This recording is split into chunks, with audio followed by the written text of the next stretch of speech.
Yesterday, Tim Sherwood was sitting where Charlie is, and he made a rather bold call. When talking about Manchester United's summer signings, he said Matheus Cunha had the potential to be the next Eric Cantona at Old Trafford.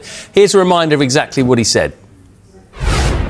I think Cunha will be the superstar. He will be the Eric Cantona of Manchester United. When he gets better players around him, if the manager gets the opportunity to continue the building process in January and next summer, I think Cunha, longevity, he's the icing on the cake. For me, he has that sprinkle of stardust. OK, so he said he'd be the next Eric Cantona. Do you agree? Can there be another Eric Cantona, the Rise Maverick? I'm unsure. But I certainly As a player, I certainly get where he's coming from. He's the first player to come into United for a long time that looks like a Manchester United player. That plays with freedom, flair. He's not worried to grab the game by the scruff of the neck, and he kind of carries, I'd say, he carries that controlled arrogance about him when you see him play. He really does. And I go back to watch United versus Burnley at the start. We're almost like 4 or 5 games in when Man United won 3-2. But when he went off after 20 minutes, he run the game. He went off after 20 minutes. United kind of fell away. The biggest thing for me is he has the stardust that Man United need. It clearly does. We saw that for Wolves. But has he actually been overshadowed by Bryan Mbeumo so far in terms of those 2 big new signings at Man U? You can, if you're going on about the stats scenario, of course, because Mbeumo's been brilliant. I just feel like they are 2 different players, because Mbeumo plays and goes about his business quietly, and it's what you expect. But for me, Matheus Cunha really carries the Man United shirt. He carries the stress and the pressure of being a Manchester United player. Mbeumo's performing unbelievably. There's just nobody can take that away. But for me, Matheus Cunha just offers that glitz and glam to it, similar to what Tim said yesterday. Yeah, we'll get on to Mbeumo in a second, actually, and how big a miss he could potentially be here for AFCON. But we're hearing Benjamin Šeško could be out for about a month, and that front three's been operating pretty well for Manchester United of late. So do you expect now Cunha to be used more as a centre-forward in the next few weeks? Yeah, I do. I do see that as an ideal replacement or whatever. Look, it was all working together, it was all going well, and that's where obviously he's going to end up in there. But ultimately, he's a player that you can put on the pitch and he's going to perform all over the place. We've seen him do that in that role many times now. But the issue will be going forward is, can they get players around him that are going to make them runs off him? Because ultimately, you can say he's not an out-and-out centre-forward. He is a team player and drops in, does all the other stuff. You get players around him, it's game on. Touched on it there. Not long to go now until that Africa Cup of Nations, and we'll start talking about it more as it becomes closer and closer. But United are going to lose Mbeumo and Amad Diallo to AFCON. How big a concern is that for Man U? Of course, it's a massive concern. But it is a concern. 2 big players. Yeah, that's what I'm saying. There is a concern. The January transfer window coming up. So that will come into the hierarchies thinking of, do we need to get players in that kind of, not replace them, but it would have been in that strategic bit. If we get Bryan Mbeumo in the summer, we're going to lose him again in January to AFCON. So we need the players that's coming in to rebuild the squad to come in and to take his position until he comes back, and then we can build together as a collective. The difficult question is there's a lot of clubs obviously going to lose players for it. And the question is who's going to miss their players most? Well, this is the question for you. A lot of people always talk about Mohamed Salah, because obviously every year or every time they have an AFCON, he ends up going there, and he's been so crucial to Liverpool over the years. But who actually is the bigger miss this time around for AFCON? Is it Mbeumo for Man United or Salah for Liverpool? I'm going to have to, going off this season the way it's gone, it's almost going to have to be Bryan Mbeumo. Right. For Man United. It is, because the way Mohamed Salah has performed at the moment is not to his level. However, his level is above, and the ceiling is there. We've seen it week in, week out over the last seasons that he can get there. However, that's where I think it's going to prompt for Liverpool to go for Antoine Semenyo to come in, fill that void, and then learn from him. But overall, I think United will miss Mbeumo more than Liverpool will Salah. Yeah. Is that because Liverpool maybe have more options that can fill in the wide areas? Well, they do. They have more options. Of course they do. And there's other players where they can obviously move around, where Bryan Mbeumo, yes, it was brought in to be a pivotal change for Manchester United, and that's the difficult thing. If you lose him, where's your replacement? just we finish off this Man United chat before we move on, but just going to the other end of the pitch, Sir Alex Ferguson's had a lot of nice things to say about the new goalkeeper, Senna Lamans, at the weekend. He described him as outstanding, and generally it's all been very positive, hasn't it, about Lamans, particularly given how he's been so secure compared to what came before him. Like, are we getting a bit carried away here, or do you agree? Has Lamans been outstanding since he came in? Look, I think you've got to give him his credit, right? He's been very good since he's come in, but let's not get carried away at the point of not many people knew about him before he come to Manchester United. Not many Man United fans wanted him to come to the club. They wanted Emi Martinez. He's come in and he's been brilliant for Man United in there, but I do think that you have to look at it and be like, didn't really have to replace much, because they haven't really had that goal. Since David De Gea's left, they've not had that goalie. He's come in, shored it up there, and they're going forward now.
The future of Ethan Nwanery's potential loan move is suddenly uncertain, as Arsenal remain wary of repeating past setbacks caused by injuries.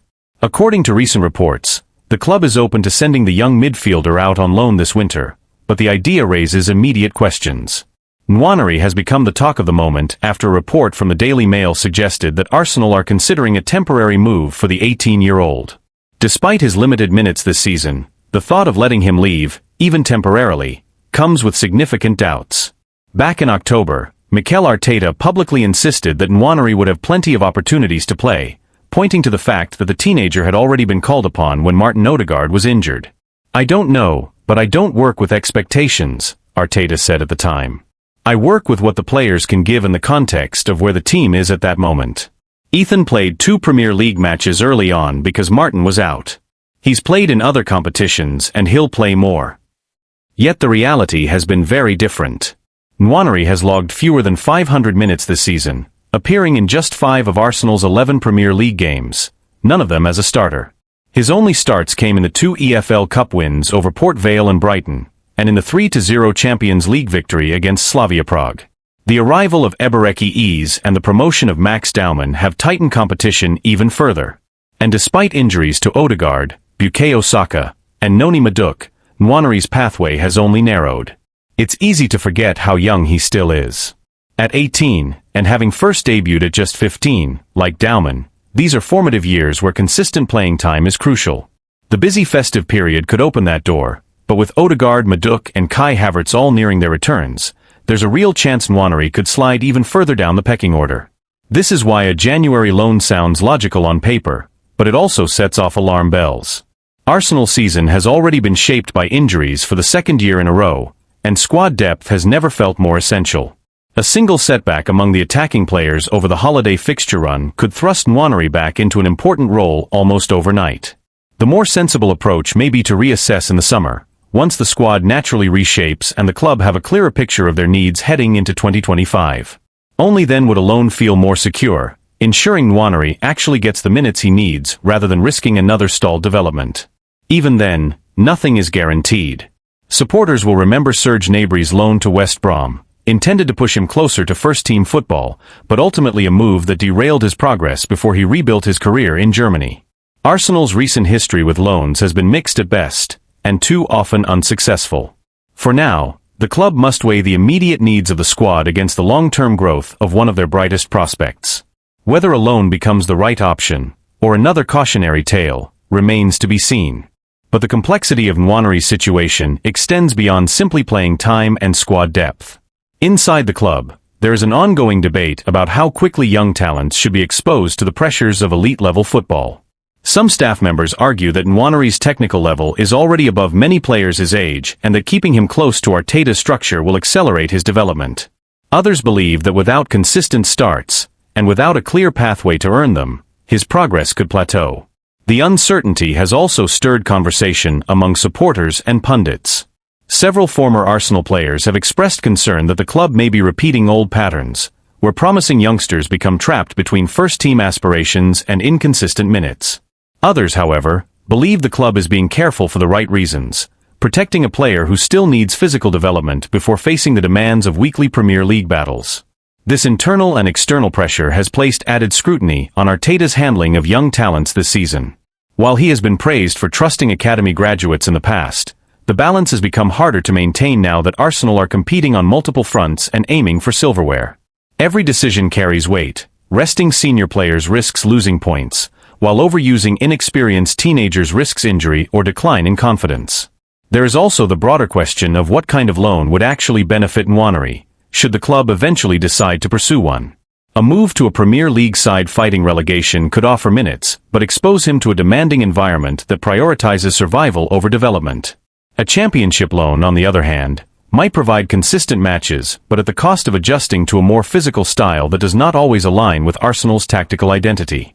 European options have been mentioned as well, though not confirmed. The possibility of joining a club in the Netherlands or Germany, leagues known for nurturing young talent, has been discussed quietly among observers.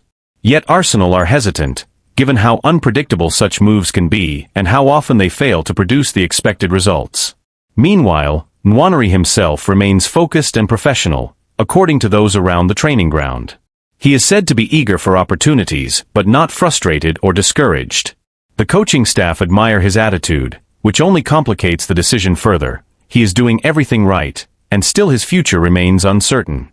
As Arsenal approach the January window, the club finds itself at a crossroads.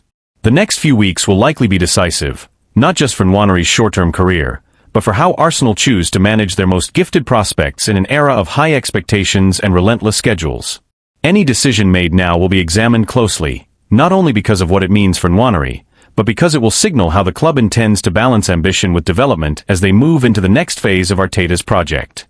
Arsenal now face a difficult setback. Piero Hincapié may have to step into the North London derby under less than ideal circumstances after Gabriel's injury blow.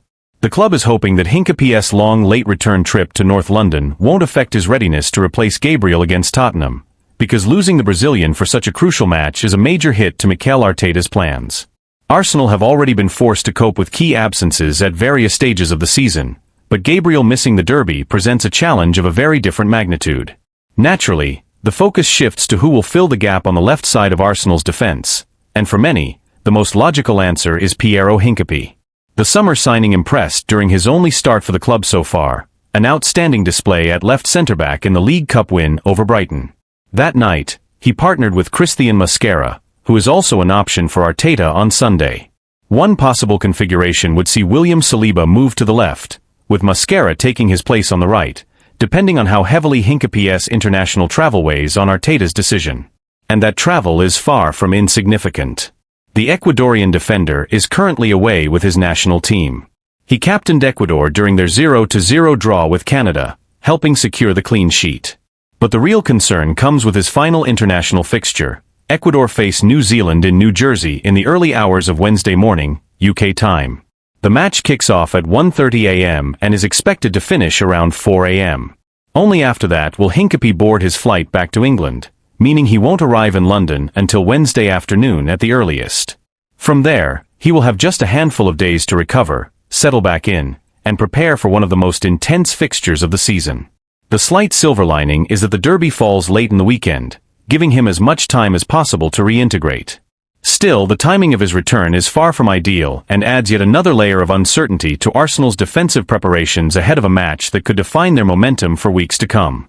Beyond the logistical headache, Arteta and his staff must also consider the physical and tactical demands that a North London derby imposes.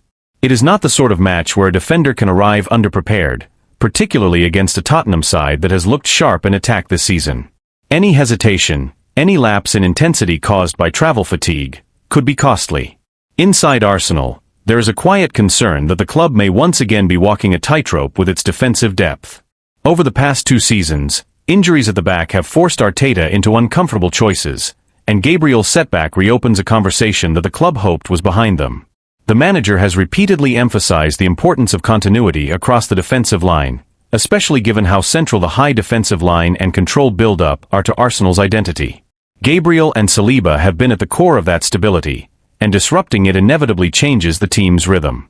Analysts close to the club have noted that Hincapié's profile fits the role well, confident under pressure, quick across the ground, and capable of progressing the ball with either foot. However, they also caution that he is still adapting to the Premier League's pace and physicality. Throwing him straight into a derby environment may accelerate his integration, but it also carries risk. Supporters have expressed mixed reactions as well. Many are eager to see Hincapié given a real opportunity, believing his style suits Arsenal's long-term plans.